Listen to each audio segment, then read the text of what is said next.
saya Christian Suryanto. Saya sebagai technical expert di IBM untuk mesin power. Mungkin secara hardware, secara pro saya memang hardware, tapi di IBM sendiri kita nggak cuma hardware aja, karena sekarang hardware itu sudah menjadi suatu solusi, satu part of solution doang ya. Nggak bisa kita hanya hardware pushing saja, tapi kita harus bicaranya solution. Seperti yang menyambung dengan yang tadi Pak Teguh, Pak Haryo, dan Pak Yanto sudah mention mengenai IoT, mengenai AI. Di sini kita pun punya teknologi yang di mana kita bergabung dengan yang namanya H2O di sini. Dan di sini kita ingin membahas mengenai predictive maintenance. Jadi seperti yang tadi Mas Wisnu udah mention,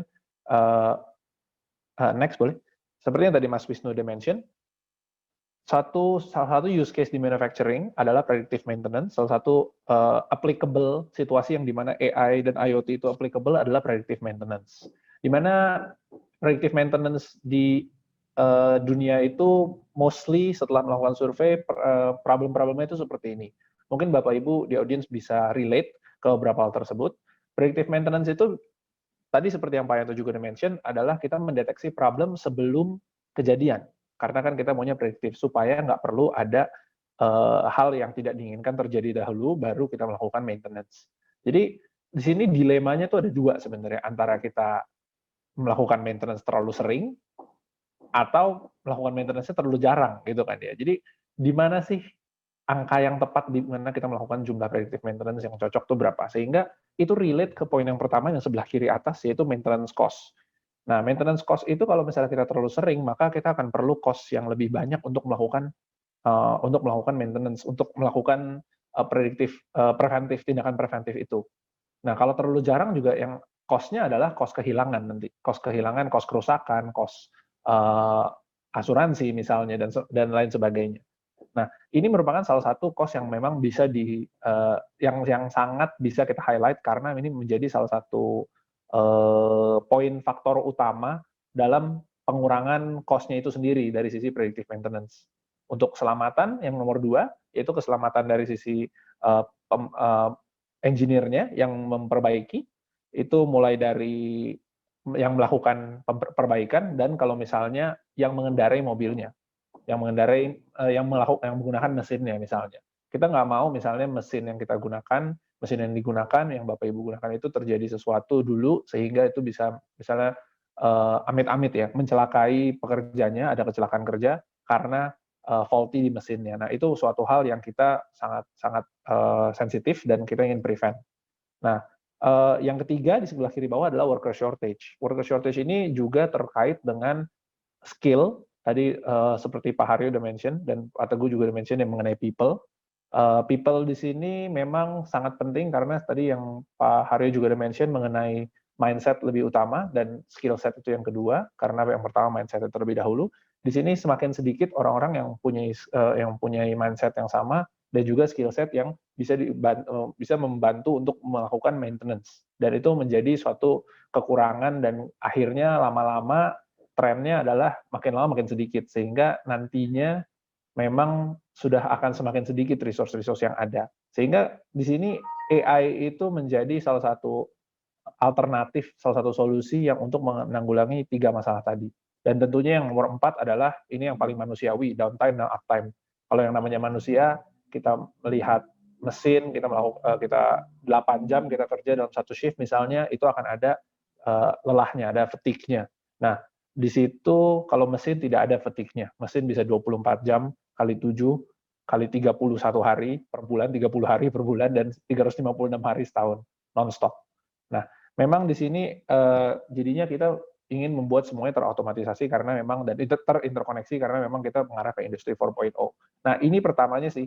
Dan dari survei kita yang telah kita lakukan adalah predictive maintenance itu bisa memotong cost 40% dari sisi total overall cost di maintenance yang dibutuhkan. Jadi memang ini merupakan salah satu survei yang kami lakukan, di mana ini menjadi salah satu case yang sangat-sangat relevan kalau berdasarkan pendapat kami. Oke, next. Nah, kalau kita bicara mengenai data science, data problem, predictive maintenance, bagaimana kita mentranslate apapun yang kita tahu dari predictive maintenance itu menjadi suatu problem yang namanya data, gitu ya. Jadi apa sih sebenarnya yang bisa membuat kita masuk ke predictive maintenance tersebut. Yang ini saya sebutnya 4D, ini kayak ini ya, kayak dimensi ya, 4D gitu. Di sini yang pertama adalah data. Data itu sangat penting karena tentunya AI itu akan pasti kita rely, dependent ke yang namanya data, mengandalkan yang namanya data. Karena tanpa ada data kita tidak akan bisa melakukan AI, karena AI itu disebutnya adalah machine learning. Nah, machine learning namanya juga learning, berarti butuh data untuk belajaran itu. Yang kedua, deployment. Kita ingin model yang AI yang sudah kita jadi itu sudah kita buat itu bisa dideploy di mana saja. Jadi nggak cuma di tempat itu saja, karena vendor lock-in itu is a nightmare. Kita ingin sebebas-bebasnya melakukan teknologi yang sudah kita miliki yang saat ini. Mungkin ada Bapak Ibu yang sudah mulai journey itu Industri 4.0 juga, dan di mana itu sudah punya satu platform sendiri untuk menggunakan AI atau modeling atau IoT tersebut. Kalau memang deployment yang nggak fleksibel, akan sulit untuk kita mengintegrasikannya dengan mesin yang ada, terutama legacy system atau mesin-mesin yang mungkin sudah lama digunakan, mesin produksi yang belum memiliki sensor IoT yang built-in di dalamnya. Nah, yang ketiga adalah detection. Detection di sini apa? Ini adalah pattern.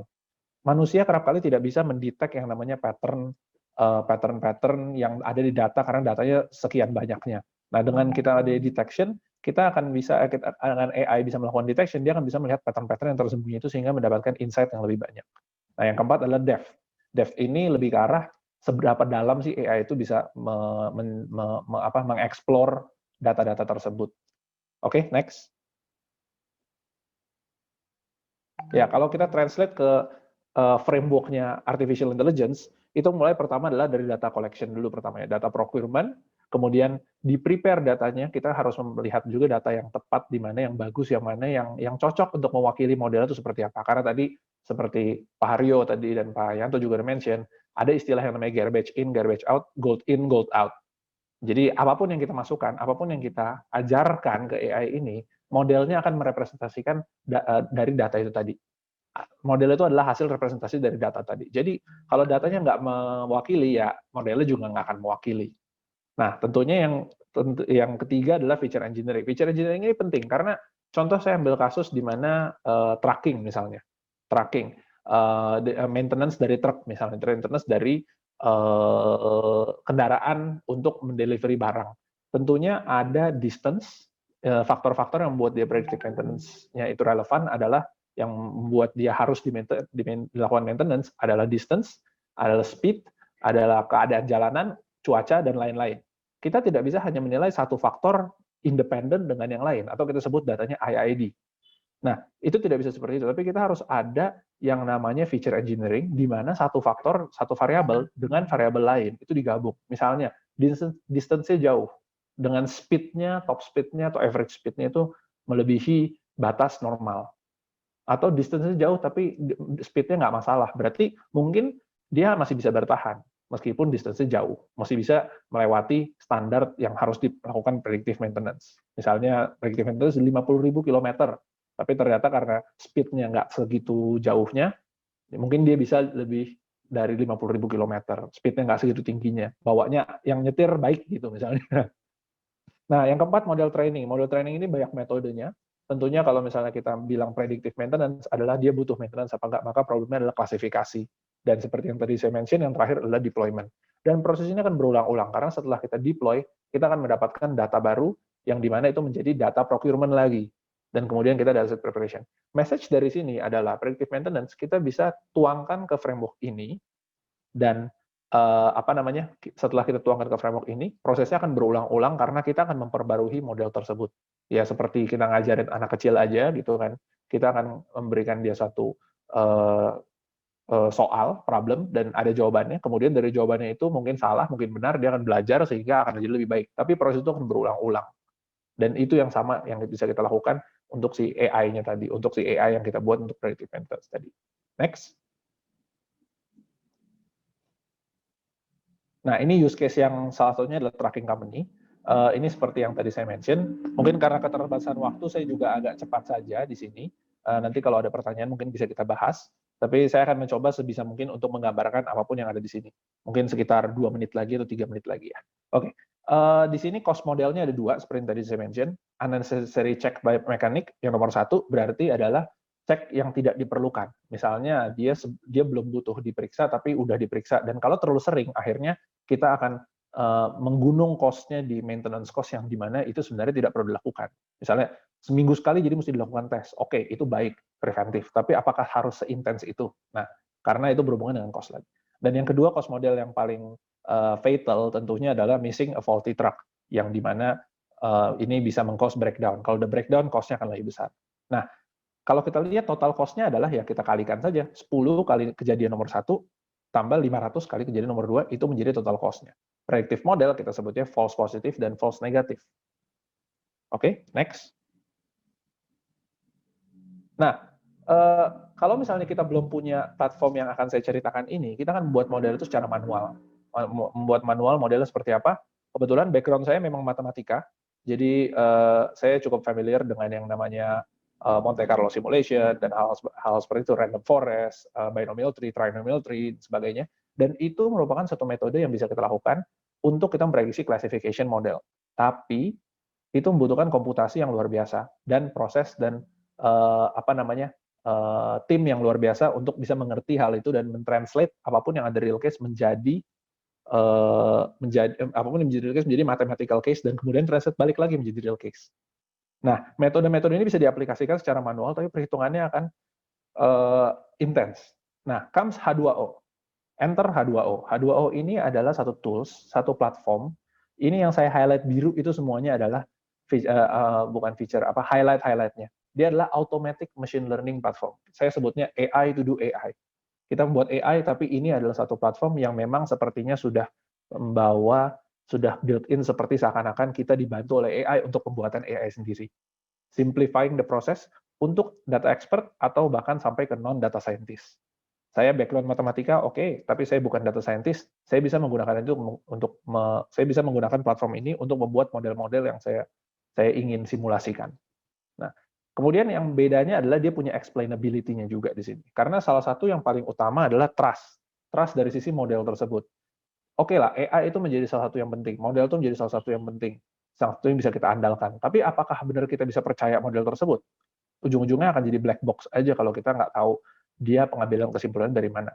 Seakan-akan dia bilang A, kita terima A. Dia bilang B, kita terima B. Kita mesti punya background juga kenapa dia mengambil pilihan A dan B itu. Kenapa dia harus maintenance dan kenapa dia tidak harus maintenance. Nah, ini platform ini juga memberikan satu feature yang seperti itu, di mana di dalamnya kita bisa mendapatkan reasoning, top 5 factors yang menyebabkan hasilnya kenapa harus melakukan maintenance. Karena distance-nya sudah jauh misalnya. Dan ini bisa runs on any premise. Jadi ini menjawab semua yang tadi yang kita bahas di awal tadi, yaitu data, detection, depth, dan juga deployment. Nah, yang kelima ini sebenarnya pesan sponsor ya. Karena H2O ini kita bisa run on power, mesin IBM yang dimana kita bisa speed up, dan ini menjadi value yang integrated, di mana kita mendapatkan speed up antara model tersebut, pembuatan model tersebut, dan deployment-nya juga pun bisa di mana saja, karena ini berbasiskan dengan open source. Oke, next.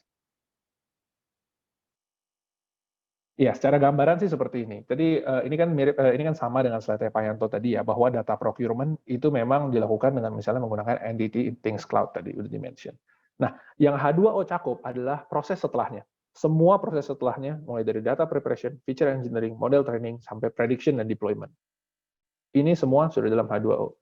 Simpelnya, biar Bapak Ibu kebayang juga, saya tinggal memasukkan, misalnya saya punya Excel file yang udah digabung jadi satu datanya, saya tinggal masukkan itu ke H2O, kemudian saya bikin modelnya, saya tinggal klik model, feature engineering, model training akan dilakukan secara otomatis. Next. Jadi kalau misalnya kita balik ke ilustrasi tadi, yang use case tadi, predictive maintenance yang tracking, misalnya kita punya sensor yang untuk mendeteksi air pressure. Setelah itu dari multiple truck, terus misalnya kita masukkan, kita gabungkan ke dalam satu file, kemudian kita masukkan ke dalam driverless AI H2O, nanti dia akan langsung jawabannya adalah yes atau no need maintenance. That's it, as simple as that. Next. Nah, ini salah satu contoh di mana kita juga bisa melakukan pengukuran terhadap modelnya, apakah sudah baik atau belum. Tentunya kalau misalnya kita bicara bahasa yang cukup teknis, akan ada bicara seperti misalnya scorer kita sebutnya, untuk mengetes model tersebut seberapa bagus sih, seberapa baik sih nilainya gitu ya. Sama kayak kita ujian ada penilaiannya, mana 80, 90 atau 100 gitu. Nah, kalau misalnya kita bicara AI, scorer itu machine learning, scorer itu lebih ke arah algoritma-algoritma yang sudah ada di umumnya itu seperti area under curve, real mean square error, root mean square error, dan sebagainya. Oke, kita bisa melakukan kita bisa melakukan integrasi terhadap model-model yang kita bikin sendiri, yang Bapak Ibu miliki, misalnya Bapak Ibu misalnya sudah punya divisi data science-nya, kemudian sudah punya AI modelnya, itu bisa membuat model dan scorernya sendiri dan dimasukkan ke dalam H2O. Jadi platform ini nggak cuma platform yang login saja, tapi juga bisa membantu Bapak Ibu untuk melakukan integrasi dengan apapun yang sudah digunakan sekarang. Contohnya di case ini adalah, kalau kita menggunakan baseline model yang manual, dengan total model cost yang tadi, menggunakan yang tadi, misalnya yang cost-nya $10 sama $500 tadi, kalau ternyata kita lihat bahwa yang paling kiri baseline model, kalau misalnya terlalu banyak yang faulty, itu yang false negatif, itu adalah 52.000 cost-nya. Nah, kita bisa memasukkan scorer seperti ini, scorer yang sangat simpel, yaitu kita lihat aja tadi, 10 kali kejadian nomor 1, 500 kali kejadian nomor 2. Itu menjadi skor dari model tersebut. Apakah bisa memprediksi untuk meminimalisir cost yang kita butuhkan untuk melakukan predictive maintenance. Nah, tentunya ini adalah salah satu use case yang sudah dilakukan di luar, kebetulan bukan di Indonesia, tapi ini baseline model yang paling kiri itu menggunakan manual, yang tengah itu menggunakan random forest, dan yang ketiga itu menggunakan H2O dengan default setting. Karena H2O pun punya default setting yang bisa membantu non-data scientist untuk get started tanpa perlu mengerti mengenai settingan-settingan seperti feature engineering harus berapa banyak, iterasinya harus berapa banyak, seperti itu. Dan kita bisa lihat bahwa mereka merekomendasikan supaya ya sudahlah, melakukan maintenance sering-sering aja daripada lebih baik sering-sering melakukan predictive maintenance daripada kita kejadian fault yang tidak diinginkan, daripada dibilang nggak usah maintenance tapi tetap perlu maintenance. Cepat ya. Ya, ini udah slide terakhir kok, Mas. Jadi jadi memang mungkin kesimpulan itu bisa kita dapatkan, tapi seberapa sering sih harus kita lakukan maintenance. Nah, H2O bisa membantu kita untuk meminimalisir cost tersebut. Jadi model ini juga bukan berarti model yang paling baik, bisa aja model yang lebih baik lagi kita bisa cari dari sisi H2O ini. Dan simpelnya adalah kita tinggal melakukan klik-klik saja. Oke, kurang lebih karena keterbatasan waktu yang bisa saya share itu. Next-nya adalah slide thank you, ya kan? Jadi mungkin saya kembalikan ke Mas Wisnu, semoga apa yang saya sampaikan di sini cukup bermanfaat untuk membantu Bapak Ibu untuk get started di AI, bahwa kita memiliki platformnya, kita memiliki hardware-nya, kita memiliki end-to-end solution untuk membantu Bapak Ibu mulai dari IoT sampai ke AI. Terima kasih. Oke. Kayaknya ada video ya Mas yang ingin ditunjukkan ya? Kalau enggak di skip aja nggak apa-apa sih sebenarnya. Oke, nggak apa-apa, kita muter sebentar supaya dapat gambaran lebih baik tentang. This is the cutting edge. This is the IBM Power System AC922. This is not your ordinary server. This is faster than a cheetah strapped to a race car that's strapped to a rocket that's strapped to an even bigger rocket. The cutting edge has a built-in accelerator that uses GPUs to crush the heaviest data loads. And with the NVIDIA NVLink, PCIe Gen 4, and OpenCAPI, it could deliver 6 to 9.5 times the bandwidth to those accelerators. The cutting edge is a supercomputer with Power AC922 that has AI processing speeds of 300 petaflops and on the way to exascale. That's about 300 quadrillion calculations per second. The cutting edge is taking your AI to the world's largest buffet of data and challenging it to an eating contest. It boosts AI deep learning framework performance 3.8 times faster than x86, which makes enterprise AI smarter and more powerful than the competition. The cutting edge is for the tech vanguard. They prefer open source platform genius, not cobbled together solutions. They need the cutting edge. They need the new Power System AC922 server built for Linux. The best server for enterprise AI, because anything else won't cut it. This is the... Oke, terima kasih. Jadi Mas Setiawan, kira-kira predictive maintenance adalah sebuah pendekatan ketika proses maintenance itu bisa optimal ya, tidak terlalu sering dan juga tidak terlalu kelamaan gitu sampai ada yang failure gitu ya. Ya, betul. Message sih sebenarnya di situ dan gimana Oke, caranya oke. kita mencari sweet spot lah kita sebutnya untuk bisa mendapatkan cost yang optimal. Oke, berarti tapi datanya itu memang harus diambil dari yang apa, harus di-collect lagi dengan sensor atau dari histori data juga bisa langsung dimasukin ke H2O, langsung diolah dan akhirnya bisa mendapatkan, rekomendasi? Sebenarnya kita sesuai yang tadi saya bilang Mas Wisnu bahwa, ada beberapa mesin-mesin mungkin memang yang belum terintegrasi dengan IoT. Jadi memang kalau misalnya kita butuh menginstall sensor di sana untuk meng-collect datanya bisa saja. Tapi sebenarnya saya akan agak go to extreme di mana kalau misalnya kita masih melakukan misalnya Bapak Ibu masih ada mesin yang dilakukan pencatatan secara manual dan datanya di-input misalnya contohnya ke dalam Excel, itu pun bisa kita gunakan. Jadi sebenarnya data macam apapun sih sebenarnya yang bisa kita gunakan Hmm, untuk kita oke. masukkan ke Berarti H2O ini. Oke, berarti nggak harus pasang sensor dulu baru kemudian masukin ke H2O ya. Berarti data yang masih manual kalau emang udah tinggal diubah ke digital, masukin ke H2O mungkin udah bisa sudah menjadi sebuah langkah awal untuk melakukan predictive maintenance ya? Betul, tapi karena kita semangatnya Industri 4.0 memang ya ke arah situ untuk bisa Ya, terintegrasi semuanya ya kita menyarankan ke IoT juga. oke.